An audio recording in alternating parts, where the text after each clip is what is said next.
Hi, I'm Shivani Kawa and I'm standing at the Netravati Snanaghatta in Dharmasthala. The special investigation team accompanied the man who claimed that he had buried scores of bodies here, particularly those of women and children.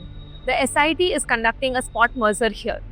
Basically, the SIT will accompany the man to those places where he claims to have buried the bodies.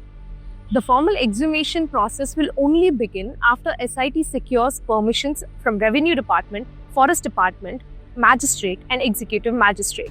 Now, once these permissions are given, the SIT will also put together the people who will do the actual digging, apart from the whistleblower. Sources in the SIT say that the permission will be given in a few hours and the exhumation will begin soon after. Now, multiple sources we spoke to say that the man is standing by his testimony. Now, whether his testimony is true or false can only be known if the SIT exhumes a body or multiple bodies. Only then this case can go forward. Now, during the weekend, the 48-year-old complainant marked out the areas where he has buried the bodies when the surveyors brought the maps. The Beltavide police station was on high alert on Monday morning with various departments converging ahead of the spot merger. At 11 a.m., the complainant arrived, his face partly covered with a black mask with white patterns. Officials from the Revenue Department and Forest Department were also present.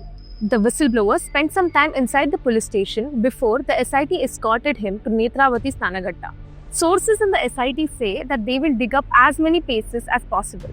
But in a region that sees heavy rainfall and floods, the topography may not be the same as it was a decade ago. We have also learned the SIT will not be using any kind of radar as of now, though there are reports suggesting the same.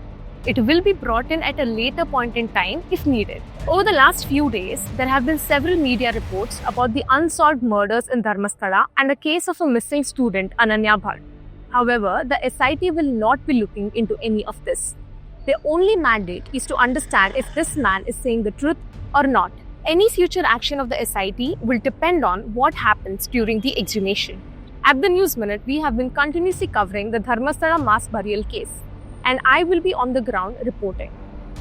We are an ad-free platform powered by our subscribers. Now do support our work by taking a paid subscription or contributing to our reporting fund.